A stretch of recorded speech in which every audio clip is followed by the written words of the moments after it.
राधे राधे, जय श्री कृष्णा। आप सभी का बहुत बहुत स्वागत है। नमस्कार, सुस्वागतम, वेलकम, अभिनंदन। मैं हूं आपके साथ आपकी अपनी होसन दोस्त डॉक्टर वायरा की। आपका स्वागत अभिनंदन करती हूं आपके, मेरे और माता रानी के इस खूबसूरत से प्यारे से यूट्यूब चैनल पर, आपके अपने इस संसार में। आप दिन दुगनी रात चौगनी तरक्की करें, माता रानी की असीम कृपा आप पर बनी रहे और जीवन में कभी किसी चीज की कोई कमी ना हो। आप जो चाहें वो चीज आपके घर दौड़ कर आए।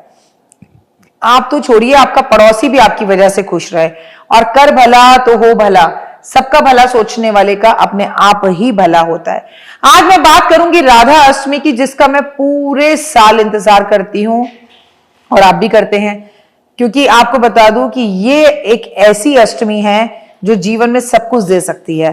राधा अष्टमी से जीवन के ये 16 दिन आपकी जिंदगी के अंदर सब कुछ लेकर आते हैं। राधा अष्टमी की बात की जाए तो इस बार 30 अगस्त शनिवार को है। राधा अष्टमी पर राधा रानी आएंगी आपके घर।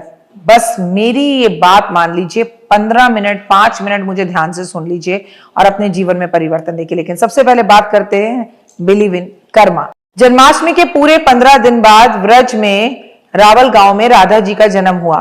कहते हैं जो राधा अष्टमी का व्रत नहीं रखता उसे जन्माष्टमी के व्रत का भी फल नहीं मिलता। सोचिए कितनी बड़ी बात है। भाद्रपद के शुक्ल पक्ष की अष्टमी तिथि को राधा अष्टमी व्रत रखा जाता है। और क्या प्यार है ना। कृष्ण जी भी अष्टमी पर पैदा हुए, राधा जी भी अष्टमी पर पैदा हुई। पुराणों में राधा रुक्मणी को एक ही माना जाता है। जो लोग राधा अष्टमी के दिन राधा की उपासना करते हैं उनके घर में धन संपदा सदा भरी रहती है और श्री कृष्ण भगवान का आशीर्वाद उन्हें मिलता है। राधा अष्टमी के दिन महालक्ष्मी के व्रत की आरंभ होता है। महालक्ष्मी का व्रत भी आरंभ होता है, इसे धागों वाला व्रत भी कहते हैं। धार्मिक पुराणों के अनुसार, मान्यताओं के अनुसार राधा जी लक्ष्मी जी का ही स्वरूप मानी जाती हैं। अब राधा, लक्ष्मी, माँ सब एक ही हैं, नाम अलग अलग हैं और इन्होंने अलग अलग रूप और अलग अलग नामों से अलग अलग लीलाएं की हैं। ब्रज में, बरसाने के क्षेत्रों में इन दिनों में विशेष रूप से उल्लास रहता है, मतलब एक जोश रहता है और बड़े परंपराओं के साथ ये 16 दिन का त्योहार मनाया जाता है। लाडली जी को भाव के साथ उनकी जन्मदिन की तैयारी की जाती है। राधा रानी सभी प्रकार के फल देने में समर्थ है। राधा अष्टमी वाले दिन शुभ तारीख और समय जान लीजिए। आप सोचिए राधा अष्टमी पर स्वयं श्री कृष्ण भगवान कितने प्रसन्न होंगे। 30 अगस्त की रात को 10:46 से भाद्रपद का महा जो है वो शुक्ल पक्ष के में अष्टमी तिथि मनाई जाएगी और 31 अगस्त देर रात 12 बजे तक ये भाद्रपद के शुक्ल पक्ष की अष्टमी की तिथि मानी जाएगी, इसलिए हम इसे 30 तारीख को मनाएंगे। इस तरह से अगर हम कहें कि राधा अष्टमी जो है, कई लोग आपको 31 अगस्त को मनाते हुए दिखाई देंगे तो कई लोग 30 अगस्त को मनाते हुए दिखाई देंगे। आपके देश काल और स्थितियों के अनुसार जैसे भी आपकी राधा अष्टमी मनाई जा रही है आप वैसे मनाएं और 2 मिनट का उपाय जिंदगी बदल जाए में 30 या 31 की जो कंफ्यूजन है वो मैं आपके साथ शेयर कर लूंगी। राधा अष्टमी की पूजा पर आप ध्यान दें। राधा अष्टमी के दिन प्रातःकाल सुबह जल्दी उठे, स्नान आदि जब करें तो आप नहाने के पानी में गुलाब जल जरूर मिलाएं, शुद्ध इत्र मिलाएं, शुद्ध वस्त्र धारण करें। आप अगर बहुत अच्छा गुलाबी या पीले रंग के वस्त्र धारण करें, घर के मंदिर में पंचरंगा चूर्ण अपने हाथों से मंडप बनाएं, मंडप के भीतर कमल यंत्र स्थापित करें, कमल के बीचों बीच आसन में श्री कृष्ण और राधा रानी का जोड़ा या उनकी मूर्ति जरूर रखें या तस्वीर रखें।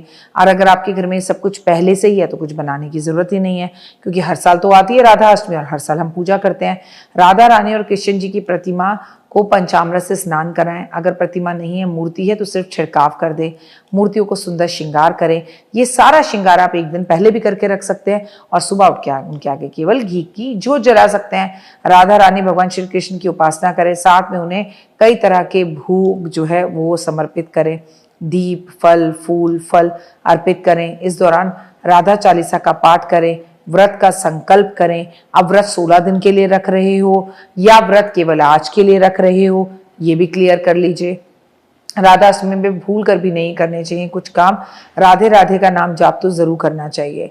राधा अष्टमी के दिन आपको बहुत सारी बातों का ध्यान भी रखना चाहिए, जिससे आपको कोई भी नकारात्मक चीज ना हो। ये कोई खास बात नहीं है, हर व्रत में हम इन्हीं बातों का ध्यान रखते हैं। इस दिन हमें तामसिक भोजन नहीं करना चाहिए, जैसे मांस, मच्छी, और आप कर भी कैसे सकते हैं। आपको पता है चतुर्मास चल रहा है, शराब का सेवन नहीं करना चाहिए। अगर ऐसे में हम ये चीज़ें करते हैं तो हमारी पूजा अधूरी रह जाती है। साथ ही किसी प्रकार की गलत बुराइयां करने से बचना चाहिए, गलत कार्य करने से, गलत विचारों से बचना चाहिए।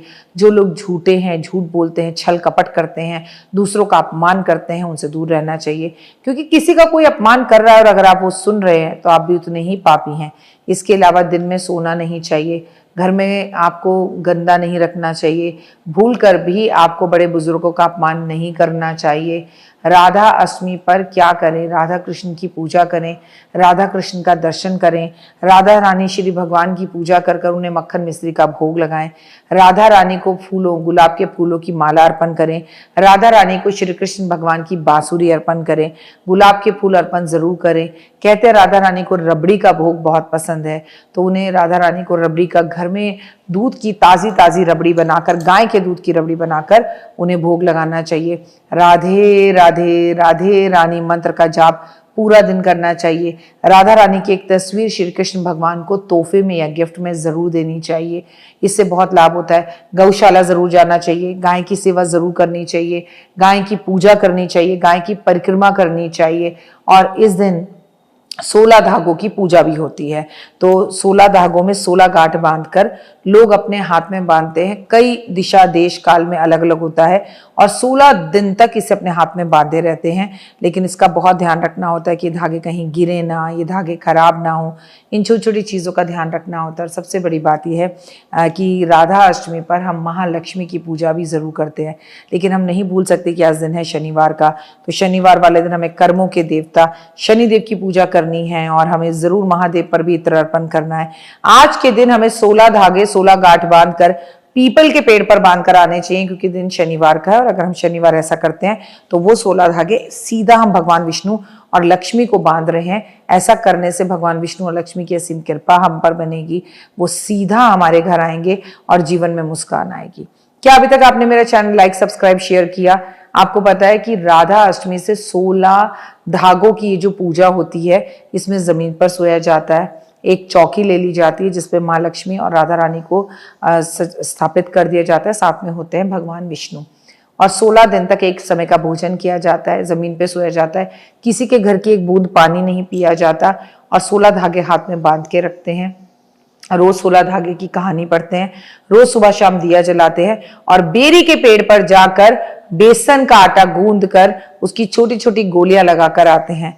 ऐसे में इन 16 दिन में एक अपने पास मिट्टी का घोड़ा भी जरूर रखते हैं और उस मिट्टी के घोड़े को घास खिलाते हैं। और सही में आपके घर के आसपास कहीं पर घोड़ा हो तो आप उस घोड़े के पास जाकर उसे भी चने की दाल खिला सकते हैं या चने खिला सकते हैं। और ऐसा करने के बाद 16 दिन बाद जो अष्टमी आएगी, महालक्ष्मी पूजा होगी और मैं आपको बता दूं वो पितृपक्ष में होगी, उसमें ये व्रत खुलेगा। बहुत जबरदस्त व्रत है। कई लोग इस व्रत को करते हैं और कई लोग ऐसा कहते हैं कि जो महिला इस 16 दिन के व्रत को कर लेती है, 7 पुश्तों की उसकी जो गरीबी है वो उसके घर से बाहर निकल जाती है। अगर आप 7 दिन ना भी कर सकें तो राधा अष्टमी के पर राधा रानी की पूजा पाठ, आराधना, अर्चना, श्रृंगार, चुन्नी, बांसुरी, मिठाई, भोग अर्पण जरूर करें। किसी भी राधा रानी के मंदिर में झूला जरूर लगाएं जिसमें राधा और कृष्ण रात में झूला झूलेंगे। बहुत खूबसूरत ये उपाय करें। फिलहाल के लिए जय माता दी।